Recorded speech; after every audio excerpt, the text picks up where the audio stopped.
any injury that a national team player has at this point is going to be magnified because of, as we record this today, we are 150 days away from this summer's World Cup. Generally speaking, Brazilians are pro their domestic league. They don't like playing second fiddle to Europe. They think it's cool when a guy who's good, who could be playing in Europe, chooses to play in Brazil instead. And you just don't see that same reaction with American fans. There is a belief or a perception, I guess, that you're settling.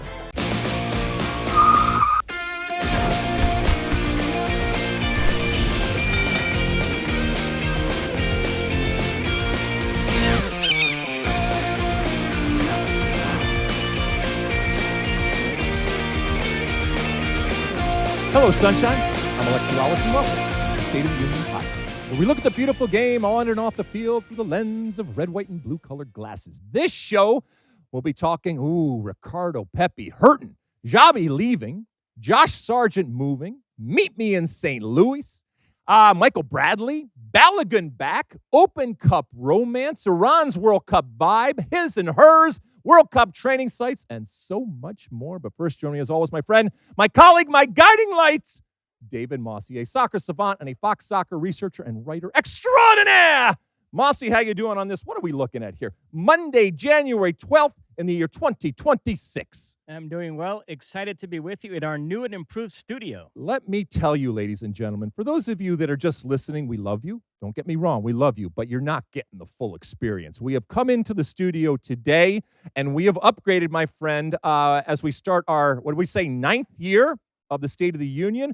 As the saying goes, you've come a long way, baby, and we certainly have. We have a new set, all sorts of bells and whistles, and this is a work in progress, I am told, David Mosse. We will be adding things to it, things that you can see readily and things that may just pop up every now and then. So we got a lot of stuff going on here. I am incredibly proud of how far this little engine has come over the years.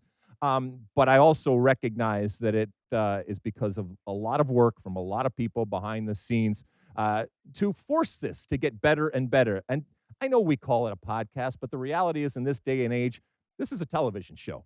All right? This is as much of a production as many shows that we would look at as traditional types of television out there, linear television out there. And I'm glad we have wonderful men and women that are pushing this to make it the best possible show, even despite our best efforts. I've been told there are bobbleheads coming of you and I. Aaron Schechter working very hard on those. Yeah, we have all sorts of, knickknacks and accoutrements when it comes to what's going on. You can actually see in the background over here, we already got some stuff here. I think over there, they even put some pictures of our first show from, those 8 years ago or whatever it was, back in that closet that we talked so much about. My friend, I've been on the road. I'm glad to be back here in Los Angeles. It won't be for long, so I'm back on the road again later on this week, but that's just the way that it goes. Have you watched anything or seen anything or read anything you want to tell the folks about? On the movie front, last week I went to a screening of Sentimental Value, which is an excellent film that I think will be nominated for an Oscar Best Picture. On the television front, last night I watched the season 4 premiere of Industry, which is an HBO show I like very much. On the topic of movies and television, last night also was the Golden Globes here in Los Angeles. Yep. The big winners were one battle after another, Hamnet, The Pit, The Studio. But of greater interest to you and I, for the first time ever, they gave out a Best Podcast Award. Really? Yeah. Who were the nominations? Like Rogan and that kind of stuff? Or what was it? It's a bit controversial. Ooh. No conservative-leaning podcast got nominated. Your Really? Rogans, your Tucker Carlsons. So Color your me tribe shocked. is unhappy Color me about shocked. that. Okay. Nevertheless, the winner was Good Hang with Amy Poehler. Never heard of it in my life. But obviously, I'm not probably the target audience. But Amy Poehler, I know who Amy Poehler is. So, right? She's the SNL. Correct. Okay. Well, maybe I'll have to check it out. Well, congratulations to Amy and that show out there. But, you might want to expand the reach when it comes to podcasts. On the topic of podcasts, I did text this past weekend with our former producer, Kyla Morris. I reached out to console her over that Oregon loss. In the boy, they walked into That was a one good on Friday old-fashioned, night, huh? Wow. Indiana, by the way, claiming scalps. I was at a bar watching their Rose Bowl victory over Alabama, and in walks our good friend Mason, Alabama super fan. He had come from the game.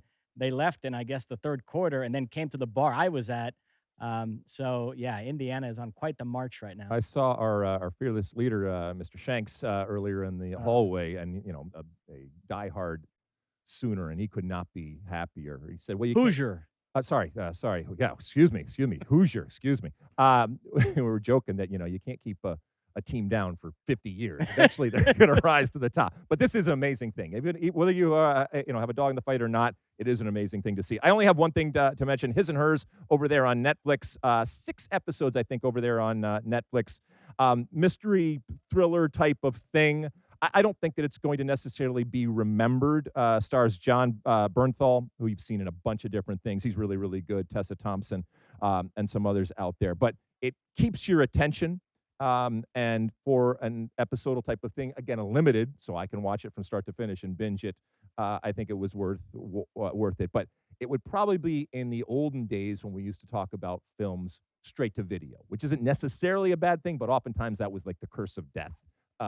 When it came to both the money that it made and the eyes that were seeing it. But we live in a very different time. Shall we light this candle, my friend? Let's do it. Where shall we start?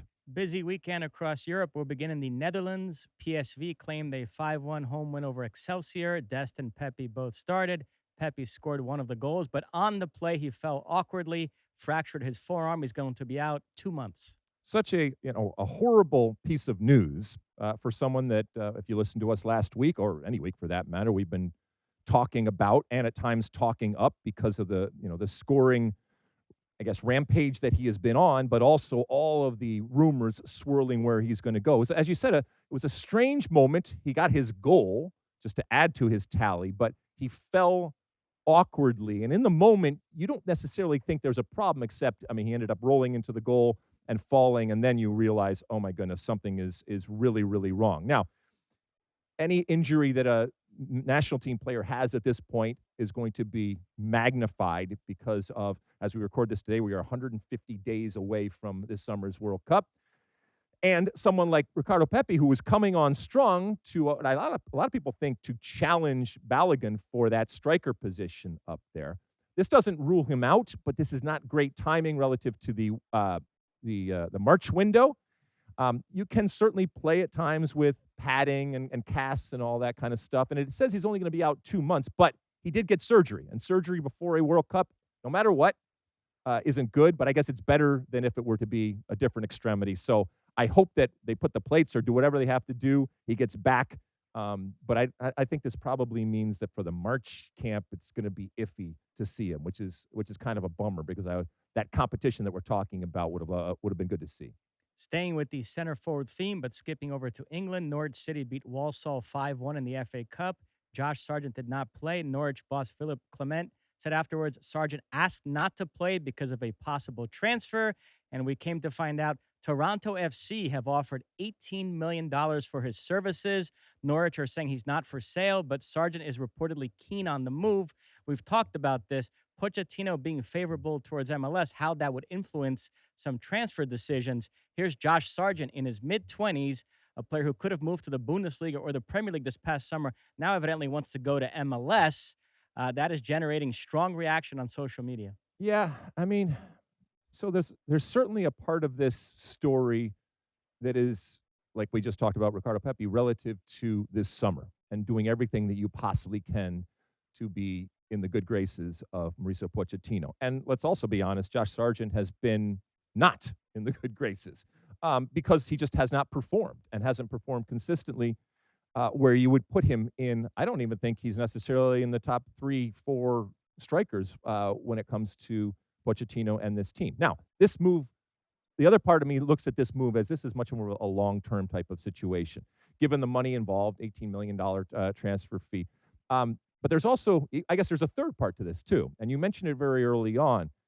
The fact that his own coach came out and he didn't throw him under the bus because he was very honest about the fact that this player texted me and told me I'm not ready to play because of a transfer situation that's going on. Now, look, we've always seen and heard moments where they say, "Oh, the player's head's being turned," and can it, I guess, mess with you mentally when these things are happening, even though these are first world problems, and even though these are all wonderful champagne problems, to be had. Somebody actually wants to buy you. Somebody wants to pay a boatload of money for you, record amount of money for you, to come back to Major League Soccer, in this case to Toronto FC. But it's a bad look for him, I think, to have this out there where he begged off of playing for the team that is wholly responsible for him to even be in this position of coming back. Now, I put that aside. Is this a good move for Josh Sargent?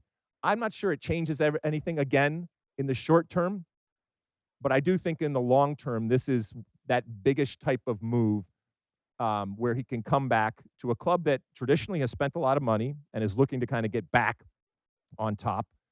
And I think he has done all that he feels he probably can, and maybe that EPL type of situation is a bridge too far for him.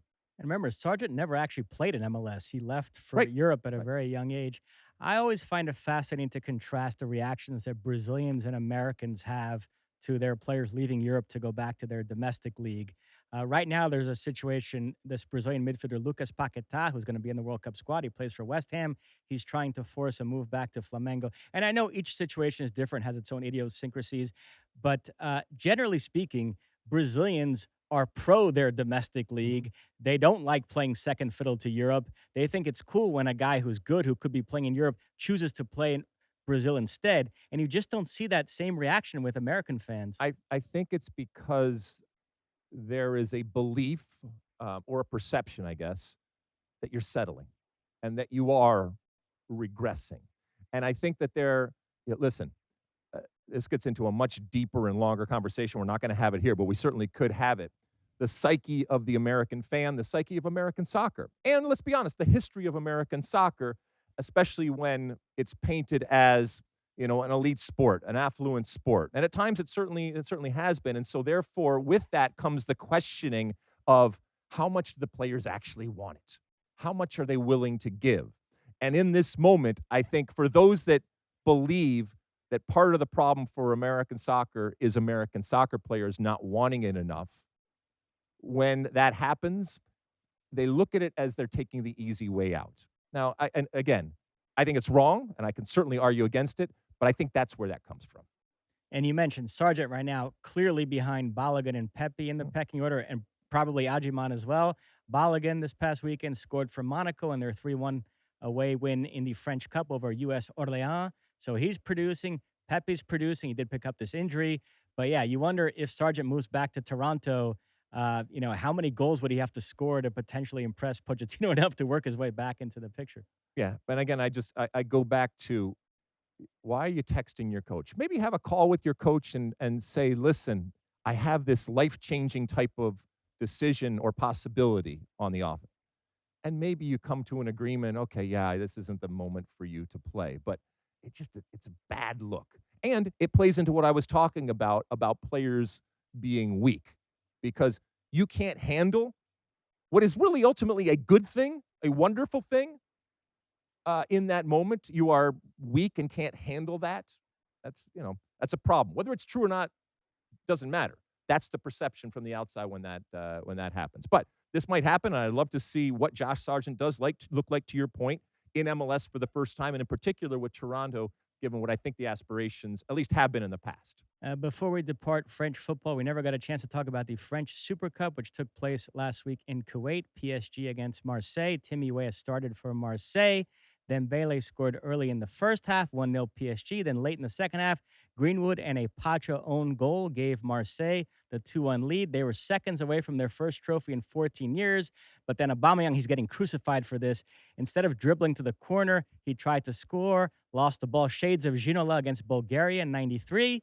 You clearly have some thoughts on that. PSG broke the other way. Gonzalo Ramos at the death, 2-2. We go to penalties. PSG prevail. Okay, the dribbling to the corner to waste time, okay? This is kind of drilled into you because there was a point where this became smart soccer.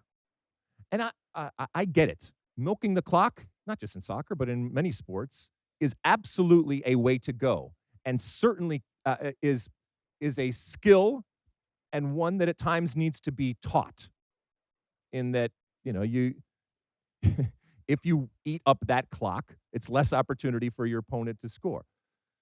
However, I think it maybe in particular, and I'll never forget years and years ago, um, I was playing for the New England Revolution, and look, Darren Sawatsky, wonderful guy, wonderful player, actually.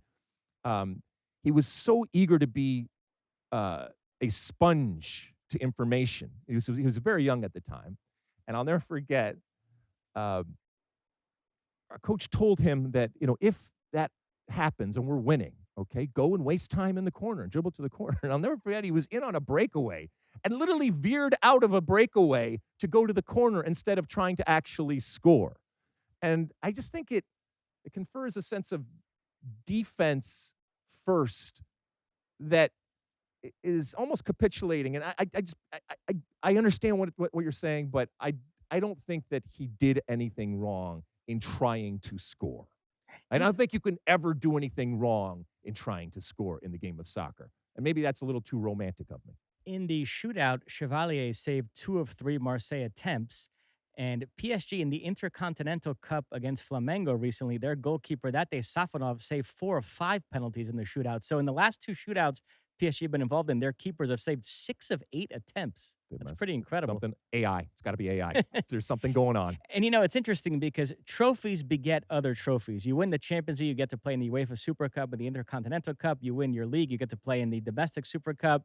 And PSG have cashed in on all those opportunities, but they made hard work of it. In the UEFA Super Cup against Tottenham in August, they were down 2-0 in the 85th minute, came back, scored twice, took it to penalties, won on penalties. Then Flamengo in the Intercontinental Cup, it was 1-1. They went to penalties, they won. And then this one, down 2-1, seconds away from losing, they get the equalizer, prevailed on penalties. So are these teams going to ever play back in their home countries at anytime soon? Or Yeah, it does seem to be a trend. We're going to talk about the Spanish Super Cup in a minute, which took place in Saudi Arabia. Do you have any thoughts on that? All these games going to the Middle East? No, I mean, some of it is just relative to in the winter, and obviously not only is it good weather, but you also get paid a lot, and you're spreading the brand. So I get it. I understand. This is the new norm. Who knows when MLS switches to that new schedule, there might be some opportunities out there for MLS teams. On the topic of trophies, Crystal Palace, we know, won the FA Cup last season.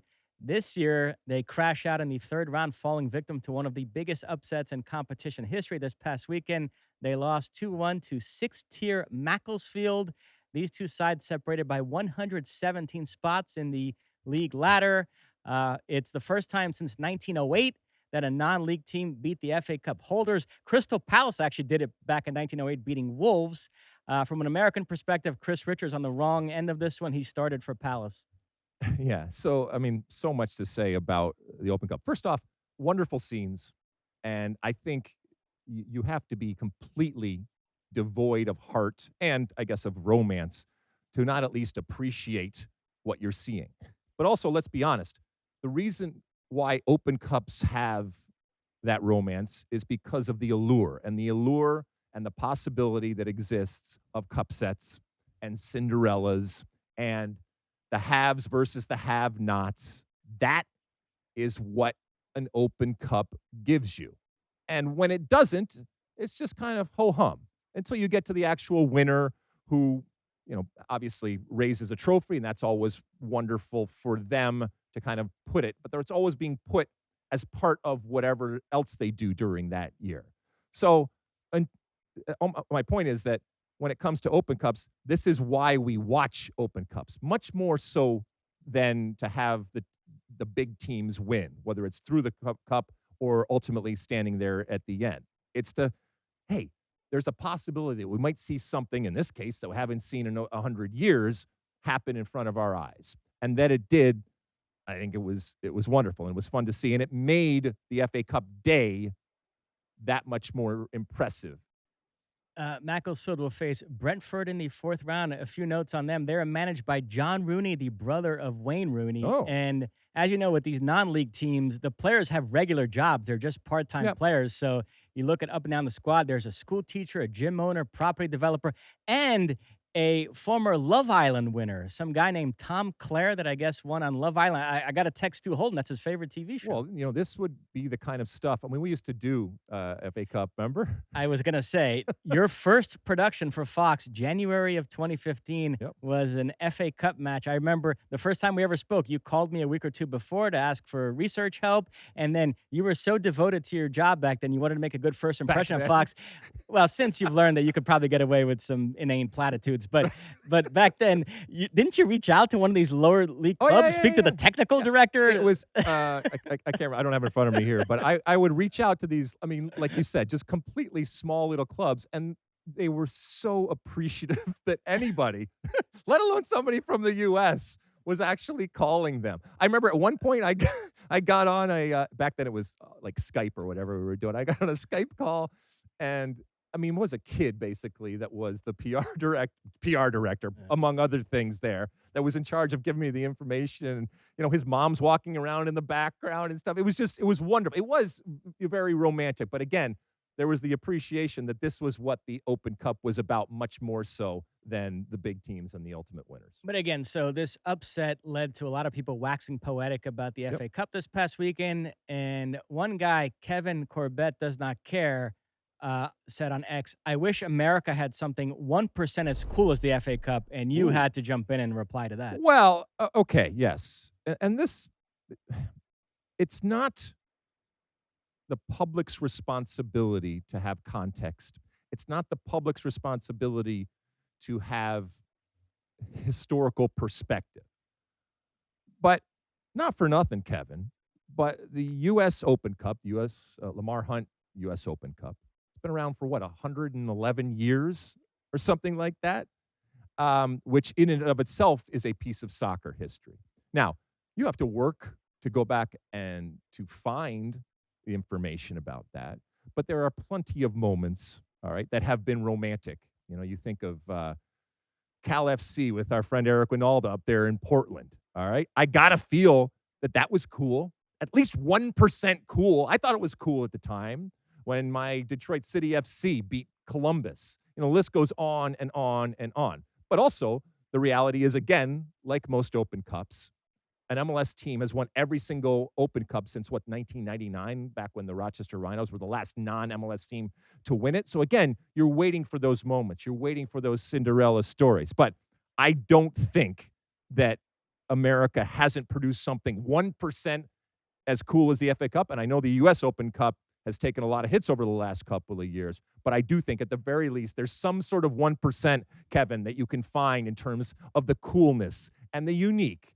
And I know it's kind of quirky when it comes to the U.S. Open Cup relative to the FA Cup, but this is what we have. And I do think that there is a coolness to the U.S. Open Cup. Eric also orchestrated some upsets with the Atlanta Silverbacks, right? He's been something of a giant killer in the U.S. Open Cup. That's his specialty, I think he would say, is coaching them up when it comes to players out there. But yeah, again, it's not just about cool for an Open Cup. I think that there is a much bigger and deeper coolness that exists in American soccer if you care to actually go find it. And so to just blanket and say, in this case, Open Cup, but a lot of people will blanket and say just American soccer in general, 1% as cool as the EPL or something like that. Well, then immediately when you say that, I know you don't know what the hell you're talking about. Anyway. We go to Serie A, a match that just went final. Juventus hammered Cremonese 5-0. Weston McKennie among the scorers. He continues his incredible form. And to go back to our Sargent discussion, McKennie is another player who's been talked about as possibly going back to MLS. Yeah, we talked, I think, a couple weeks ago about, obviously we talked about Weston a bunch of times, but again, I don't know if Weston is ready to come back to MLS. And keep in mind that for him, I think it really would be a personal decision, all right? For Josh Sargent, this is probably as good as it gets for him, and maybe even better than he ever thought he would have coming back to MLS. But I think Weston McKennie is going to have a lot of different offers. As we mentioned last show, he's playing out his contract, and knock on big wood, he doesn't get hurt, has a good World Cup, and then there will be other offers in Europe. So if he comes back to MLS, it'll be, I think, purely because that's what he wants to do at this time. The Bundesliga returned this past weekend after its winter break. Borussia Mönchengladbach claimed a 4-0 win over Augsburg. Joe Scally had a strong performance, including scoring one of the Gladbach goals. Gio Reyna came on as a sub.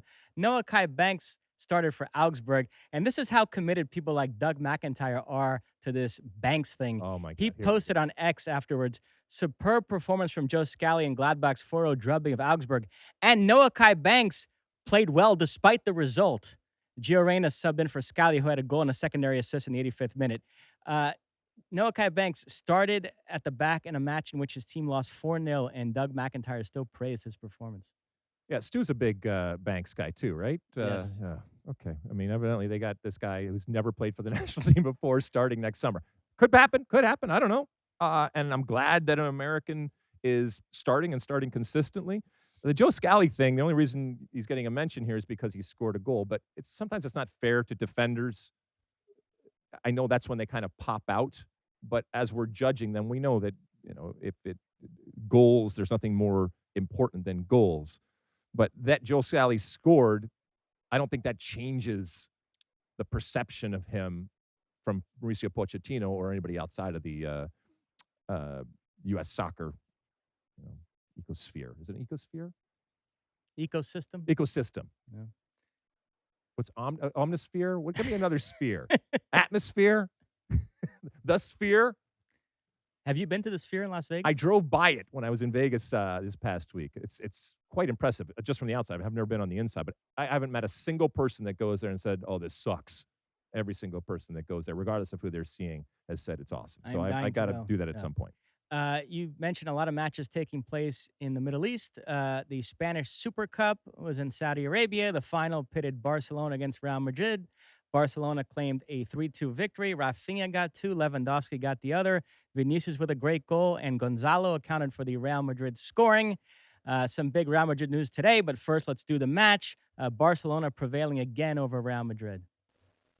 Yeah, I mean, I think your friend Vinny, in that moment, kind of, he didn't prove, but he confirmed or reaffirmed for a lot of people what he can do, and it was an incredible goal. And so when I'm watching the highlights of it, that's for me what stand out. Like the result, okay, yeah, this and that. I mean, the biggest news is going to be obviously the firing of Xabi Alonso, but in that moment, it was pretty nice from me. I was texting with Stu Holden and Judy Boyd about this match. Goodness. All right. And she asked me on the Brazilian pecking order, Rafinha versus Vinicius versus Rodrigo. And I said, and I stand by this, he's not as flashy as others, but the most dependable Brazilian attacking player right now, the guy I think you can count on the most, is Rafinha. He has a little Rivaldo to him. Rivaldo also wasn't the flashiest player, certainly compared to Ronaldinho, but he was very clutch. He was always a guy I felt you could depend on. And Rafinha gives off those vibes as well. Okay, were you at least happy that Vinny scored a really pretty goal? Thrilled. Yeah, no, he's been on a big scoring drought. He really needed this. And by the way, part of a sensational overall performance. He was Real Madrid's best player by far. Exactly. Makes you wonder why he was subbed out late. There might have been cramps. Read some conflicting things there. Well, at least he, from a Brazilian standpoint, you got your Brazilian flag over there, is heading in a positive direction towards the summer. And by the way, while this match was going on, Endrick was making his debut on loan with Lyon and played really well, scored a goal for Lyon away to Lille in the French Cup. So, ooh, look at that. So you guys are coming into form here. And last thing before we get to Xabi Alonso, I never got your take on this, the whole Gabriel Martinelli, Connor Bradley mishigas, because the other big Brazilian story from the weekend was Martinelli scoring a hat trick for Arsenal against Portsmouth in the FA Cup. And this came on the same day that it was revealed that Connor Bradley will be out for the season with a serious injury. So everybody angry at Martinelli for his reaction late in that Arsenal-Liverpool game, trying to push Bradley off the field, thinking he was time-wasting. What did you make of it? I think the problem is, or has been, created by the players themselves and multiple generations of players, let's be honest, because and we've heard fans and pundits alike lament the fact that there's too much embellishment, or there's too much diving, and there's too much theatrics. But that also plays into the psyche of players. And I think they recognize that whether they're the culprits, which many of them are, or they are watching others, And so you can't blame somebody for thinking that somebody is less hurt or faking or embellishing or diving, and that it ends up not being necessarily true. Okay, I'm not gonna jump all over somebody like that. This is the world in which they live. This is the world that they have created, and, we'll let it go at that. I know we've veered off course a little bit here, but That's let's okay. get back to Real Madrid. Yeah. Big news today, Xabi Alonso out as manager. I've read conflicting reports as to whether he was fired or he resigned. Nevertheless, Xabi Alonso, it's pretty shocking news because Xabi Alonso was the up-and-coming manager in European football, did such a great job with Leverkusen, and he takes over Real Madrid. You thought it was kind of a perfect marriage. I have to say, though, as somebody who watches an inordinate amount of Real Madrid, because of all the Brazilians they have, he never exuded any gravitas. He wasn't a commanding presence. It never felt like he put his stamp on the team. It did feel like an odd dynamic. So whether he pulled the plug on it or they did, it just wasn't as good a match as everybody thought it would be. Well, so first off, the revolving door of coaches at Real Madrid is nothing new, and just because it's a club legend doesn't mean that he is going to get any extra type of relief. Um, do you, listen, they said this is a mutual parting of ways. It's never a mutual parting of ways, okay? I'm not sure that he was happy in what he found, but I also say, and because you mentioned he didn't put his stamp on this team. Inevitably, when you're coming in, and I know it's relative to Real Madrid, but when you're coming into Real Madrid, something has gone wrong. And so therefore you are being put in place to fix it. And so that he didn't put his stamp on it, I you believe that when he came in, he needed to quote unquote fix it, even if it just tinkers. But there is also a moment where you come in and say, all right, if it's not broke, I'm not going to fix it, or I'm just going to do some small things. Had he done that and it worked, you wouldn't be all over him right now. But I think you didn't see how this team changed. And again, he's such a high profile type of coach to come in. Maybe that kind of lends itself to, all right, let's see what you got now. You did great things in Germany, and now you're coming back, the anointed one. Can you do something different? And not only did they not see anything different, but at times they then saw a regression, and it doesn't matter who you are. Adios. People have noticed a pattern with Real Madrid. The managers that seem to fare the best, Carlo Ancelotti, Zinedine Zidane, even Vicente Del Bosque, if you go back to the Galactico days, it's more the players coach, man manager, not the tactics wonk. There's a sense Right. that in that environment, you kind of have to give the players freedom. And Xabi Alonso came in and he tried to implement a pressing style, and the players didn't take to it. And so that might be the problem there, that maybe it wasn't the right environment for a coach like him. But the players are always going to have power at some of these big clubs. And so as a coach, manager, when you come in, you need to recognize what you're up against and nip it in the bud if you can. And if you can't, then you have to be able to play along. And to your point, maybe they need, even in this day and age, maybe they need much more of a manager as opposed to an X's and O's person. Alvaro Arbeloa is taking over in a caretaker basis until the end of the season. We'll see who they get in the summer. That's going to be interesting because Zidane, I think, is going to take over France Right. after the World Cup, replacing Deschamps. So I wonder which way Real Madrid will go. As far as Xabi Alonso, remember, he probably could have had either Bayern Munich or Liverpool a year earlier, decided to stay at Leverkusen, hold out for Real Madrid. Bayern are very happy with the Vincent Company now. Liverpool's the one I would look at with Arne Slot. Depending on how things go the rest of the season, Xabi Alonso might take over for him. Well, he's not going to get the Wilfred Nancy treatment for this in terms of the hit to his reputation. Speaking of, there have been articles in the Scottish media. Everybody's doing the autopsy now on Wilfred Nancy's 33 days in charge. And I read one article that said he lost the players 10 minutes into the first training session. They didn't think he knew what he was talking about and didn't respect him. And by the way, Martin O'Neill did come in 4-0 win in his first game against Dundee United. So.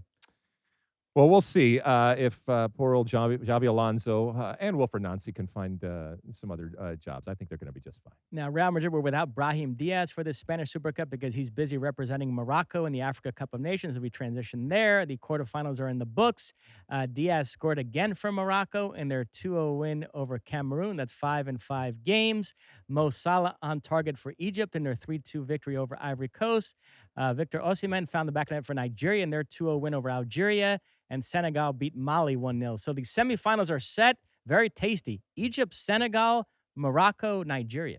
And 3 of the 4, obviously, we'll see this summer with the World Cup. So there's an opportunity there to get a heads up in a competitive type of situation, very competitive type of situation for some of these players, but more importantly, some of these teams that I think are going to feature. I think everybody would look to Morocco more so than Egypt and Senegal, but Senegal, who's their first game against? France? France-Senegal? Is that the first game of the summer, right? Yes, and they There we beat go. France Yeah. in their opening match famously in 2002, en route to a Cinderella quarterfinal run. Beautiful, beautiful. All right, Egypt over there in the Belgium group with Belgium and Iran and New Zealand, I think. Right, so that's going to be fun. I think they play actually some games here in Los Angeles. All right, we will check those out for the moment and for what is to come next summer. All right, before we take a break, Mosse, hiring isn't just about finding someone willing to take the job. I need the right person with the right background who can move our business forward. If I wanted candidates who match what I'm looking for, I'd trust Indeed sponsored jobs. If we were hiring somebody to, join our team, I'd go to Indeed and be super specific to find someone who's worked on podcasts before. And here's the thing with Indeed sponsored jobs. I'd get people who fit that description. So I'm not digging through resumes from people who've edited one YouTube video. I'm getting people who know exactly what they're doing. People who have worked on shows like ours and can prove it. That's what makes the difference. You get people who actually are what you're looking for. Spend more time interviewing candidates who check all your boxes. Less stress, less time, more results. Now with Indeed sponsored jobs. And the listeners of the show, you will get $75 in sponsored job credit to help get your job the premium status it deserves at Indeed.com/Lalas. Just go to Indeed.com/Lalas right now and support our show by saying you heard about it. Indeed, on this podcast. Indeed.com/Lalas. Terms and conditions apply. Are you hiring? Do the right thing and do it in the right way. Okay, welcome back. It's time for Ask Alexi, that part of the show where you send in your comments, questions, and concerns. Keep in mind that our handle out there on all the old social media platforms is SOTU with Alexi. You can use that hashtag AskAlexi, or you can call into our State of the Union podcast hotline. Oh, yeah, which is 657-549-2297, 657-549-2297. Mosse, what do the folks want to know today? First up, Seawed Bush on X. My wife and I enjoyed meeting you last night at the Hermann Awards. Oh. Can't wait for your interviews of the finalists on your pod. Oh, nice. I had a wonderful time, as I mentioned, as I have now done for multi-years in a row, over at the Missouri Athletic Club for their annual presentation for the Mac Hermann Trophy, which is the award for the best men's and women's collegiate player of the year. And they are just wonderful people, a wonderful institution, and one that celebrates college soccer. So it's near and dear to my heart. I also got a chance when I was in St. Louis, Mosse, and look, the history, we were talking earlier in the show about history of American soccer. Well, there was no history that's more in-depth and influential than a city like St. Louis. I got taken to the Falcons Social Club, which is a club, they also call the Falcons Nest, which is a club in St. Louis that was started by a group of guys that grew up playing soccer in St. Louis, and then they started playing, adult soccer and beer league soccer and everything like that. And at one point they got together and said, we need a clubhouse. And so they went in together. There's about, I think, 71 members of this club. But they went in and bought an actual bar, refurbished it, and now it's this social, drinking club. And they're looking forward to this summer with the World Cup. And so they were kind enough to invite me. Wonderful little hang. If you ever get an invite and find someone to get you in there, definitely go. And they'll be doing all sorts of stuff. And they do stuff in terms of raising money there. So St. Louis, I've been going to St. Louis for years and years. Even back when I was growing up in Michigan, St. Louis had a place in our heart and an understanding of the importance. But again, going there again for this award. And by the way, congratulations to Donovan Phillips from NC State, who won the men's, and Jasmine Ike from Stanford. Two wonderful, wonderful players. But all of the finalists were great. We got a chance to speak with them again. Actually, look in your feed later on this week. I don't know, Friday or Saturday. It should show up with some interviews with some of the finalists. Actually, all of the finalists that were there. And my good friend John Harkes and Brad Friedel were there. We did a small little panel on stage relative to the '94 World Cup, and obviously a look ahead what's coming this summer. And I got to sit down with them. I think you'll find their thoughts interesting on soccer, American soccer. They've been there and done it all, and collegiate soccer. Both of them won Hermann trophies over the years. So that was really, really cool. So it was, thank you very much for all the people that I met there. Whether I met you again, and now year after year after year, some of the same wonderful faces, but also meeting a whole new group of people over there. I believe Ian Harkes won, his Yes, son. John and Ian are the only father and son to have ever won the award. So yeah, it was a special time for him. He actually talked a little bit about that. Friedel, yourself, Miola, Yep.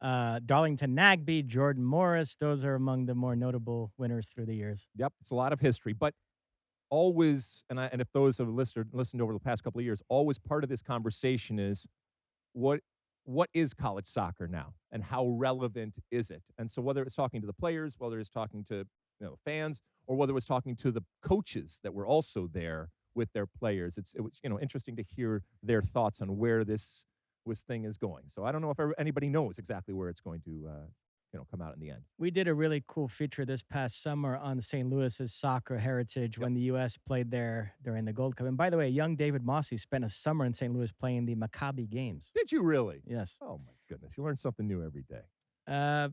Also on X, Eric Callahan.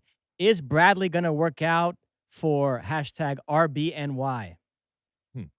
So he's talking about Michael Bradley, who was just named to the head coaching job, even though having done a really good job with their Red Bulls 2 organization as the head coach of the Red Bulls. Now, I don't know ultimately how this is going to work out for Michael Bradley, but anybody that has followed American soccer over the last, 20 years or so will recognize that this was, we talked about anointed. This was talked about for years. This was a fait accompli, if you will, in that any time that you talked about Michael Bradley, it was, here's a guy that when he's done is absolutely going to go into coaching. And, he didn't surprise anybody when he did, given his name and given his pedigree. And that's where some of the pressure and the focus is undoubtedly going to be. He was and is an American soccer legend for the national team, and an incredibly successful and diverse club career that started in MLS and then went all over Europe, including in Serie A and many, many other places. And obviously comes from the Bradley family, his father being none other than Bob Bradley. And I think it's going to be very, very interesting because just with that name, there is cachet and there is focus and there is attention, but there is also expectations and pressure that come with that. I think Michael Bradley ultimately is a winner, and even if he doesn't win, he will never go down without a fight. And he works as hard as anybody that I've ever seen, and I'm sure he will approach it like that, but you might work hard and it still might not work out. And there will be knives out for Michael Bradley. And, not the usual nepotism, all that kind of stuff, because Michael Bradley has earned everything that he has got despite his name. And so I wish him well, but he is a larger-than-life type of American soccer figure that is coming in to coach a specific team. So I know that's ultimately, I could have just said no to you, or I don't know to you, Eric, but I think it's important to provide some context when it comes to what this is going to be with a Michael Bradley at the helm of the Red Bulls. Also on X, Ryan Jones. Will they have open training sessions? That's so close to me. Ryan is alluding to the fact that Germany will be training on the Wake Forest campus during the World Cup. Yeah, so this was not anything necessarily surprising. There are specific locations that all the teams, and certainly the teams that have qualified, are privy to. and assess. And certainly after the draw a few weeks ago, it gets real, and you know exactly what your travel schedule is, at least for the group stage games. Now, some of these will be full-time training sites for these World Cup teams, and some of them will be temporary because of the travel that they have, although we've seen that FIFA has made it much more regional and tried to limit the travel. When it comes to some of these sites, obviously there are two things that are important to teams. The resources that you have, and the protection that you have, if you will. And that is literal protection, so security, but also privacy. And that's paramount for any of these teams, regardless of where they go. Now, there's also the recognition that you are guests, sometimes in some, kind of smallish community villages. I think of when we were in France for the World Cup, or we were down at Paysandú, Uruguay for a Copa America. I think it's both kind and smart for teams to the extent that they can, without sacrificing privacy, which is important, or necessary security, to open themselves up to that community, to let that community into what they are. And what you'll find is a lot of these communities will adopt you, because you're going out at night, you're going to the local restaurants, you're kind of in the community. I know a lot of them, kind of keep to themselves, but I think there is a recognition that you are now part of this small community, and you will always be associated. There'll be a history with you. So I hope that whether it's Germany at Wake Forest or any other team, wherever they are, that they do the things to ingratiate themselves and to endear themselves to the local community, because I think it will last further than your actual results on the field, if you know what I mean. In the summer of 2014, I was in Brazil during that World Cup, stayed with family, went to a bunch of games. And the Netherlands team, they were out and about having a good time. I saw them out in Rio de Janeiro, and they played well. A lot of people attributed it to the fact that they were loose. And the Brazil coach at the time, Scolari, was asked, why don't you give your players that same freedom? And he said, if I did that with my team, half of them wouldn't turn up for the games. Hey, look, it's a real conundrum. You want them. I'll never forget Bora Milutinovic in 1994 saying, I want you to feel what is happening in the country. I want you to feel the excitement and the passion and the fire. I don't want you sequestered away. Now, there are times where we had to get our work done, and we had to have, some privacy. And like I said, the security is always important. But he went out of his way to give us moments where we could go out and experience. And I'll never forget, even in the middle of the World Cup, walking into a restaurant while the World Cup was going on and everybody standing up and cheering USA. It still gives me chills today. But if Bora didn't recognize that you needed that, you wouldn't have had that, and you would have been complete isolation. I'm not saying it's always bad to be in isolation, but when you get insulated, sometimes you don't recognize how important it is. And that's sometimes a good thing in terms of what you're doing. Anything else, Mosse? That is it. All right, let's take another quick break. When we come back, it's time for One for the Road. Okay, welcome back by the sight and sound of the van. It's the end of our show, and at the end of each and every show, I give you my One for the Road. And my goodness, Mosse, we got artwork everywhere. Look at this. We got the One for the Road over here. We had a crazy AskAlexi one. Really up in our game when it comes to the things that we're doing. All right, let's end up this show because I was thinking as I was watching the news the other day, and look, you got to have your head in the ground to not see what's going on over in Iran right now. With the protests and with the possible changes that are going on. And it got me thinking about sports and about what is upon us with the World Cup and, to be fair, with the Olympics coming. And a lot of people sometimes try to paint sports as an escape. And absolutely, in many ways, it is. But it also is a reflection of the world. It's a reflection of our culture and our times. And listen, at times it is political. When it comes to what's happening right now, I think about Iran and their group this summer. Again, we are 150 days away from this World Cup. We remember Iran multiple times playing them in World Cups, including in the last World Cup. This World Cup, they will be over there in the group with who do we say? With Belgium and with Egypt and with New Zealand. They will be playing games here in Los Angeles. And, the reality is, Mosse, that when I think about this team in 150 days, who knows where and what happens going forward. But there could be a very, very different vibe relative to this 2026 Iran team.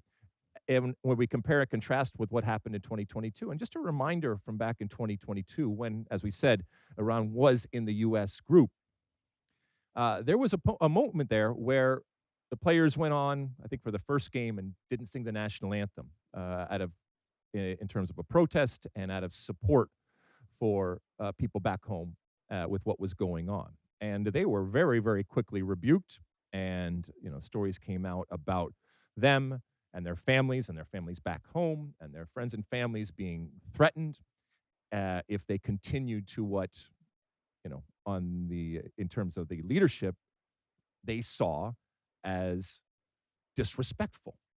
And that's the type of pressure that Iran and Iranian players were playing under. And so when they show up this summer in Group G, as we mentioned, with games, first in Los Angeles against New Zealand, second in Los Angeles against Belgium, and then third up there in Seattle against Egypt, that vibe may have changed dramatically. Again, I don't know, but it will reflect what their country is and what their country has gone through and is going through at the moment. And so while I do hope that it is an escape, and it is an escape for everybody who comes and sees these World Cup games, it's not putting your head in the sand, and it doesn't make you blind to what is happening. And there will be stories, and there will be narratives, and there will be moments that are relative to things that are happening in the world. By the way, the good and the bad out there in the world. And the reason is because it is this global platform. It is this global stage. And so for the Iran team that is coming this summer, I hope they do well. I hope that in whatever form they see fit, they represent their country, whatever that country looks like at the time, or they want it to look like, that they represent it with pride, that they represent it with respect, and that in doing so, they get us talking about who they are and where they've come and the incredible soccer that they have and the incredible history that they have, and that they entertain us on the field. And who knows, maybe they even educate us off the field. So here's to good things when it comes to Iran, both on the soccer field and off the soccer field going forward, and how it manifests this summer in the World Cup. Mosse, anything before we go? You might recall in our last pod, I gave a list of the 5 best books I read in 2025. One of them was called King of Kings by Scott Anderson. It was about the Iranian Revolution, 1979, the fall of the Shah. So if you read that book, you get some context for what's going on right now, how this current regime took power way back then.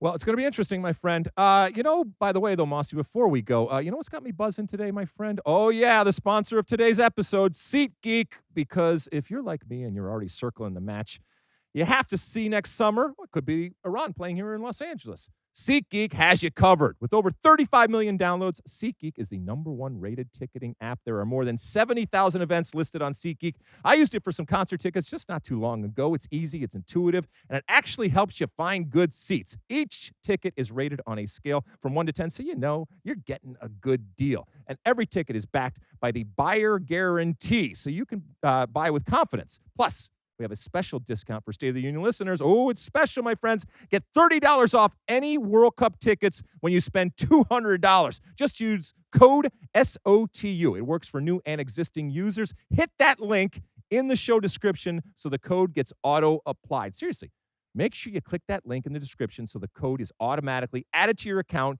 and you can use it later. That's $30 off any World Cup tickets after you spend $200. The promo code SOTU. Thank you, SeatGeek. And like I said, it might be games to, seeing the U.S. play or seeing Iran play or anybody else for that matter. A lot of games, a lot of wonderful games. I was going over the games with my kids and my family last night, looking at all the different possibilities and what could happen and trying to figure out pathways and doing all that kind of stuff. But it's getting real and it's barreling down the pike, and I cannot wait. 150 days until the World Cup kicks off here in the United States and Canada and Mexico. Cannot wait. Anything again before we go? That's it. All right. Well, listen. Keep downloading and reviewing and subscribing and rating and smashing those buttons left and right, up and down, double fisting over there on the old smash thing subscription, YouTube, Spotify, iTunes, whatever it ends up being out there. We love the fact that you participate, and you know, by the sounds of it, when I'm going all over the country,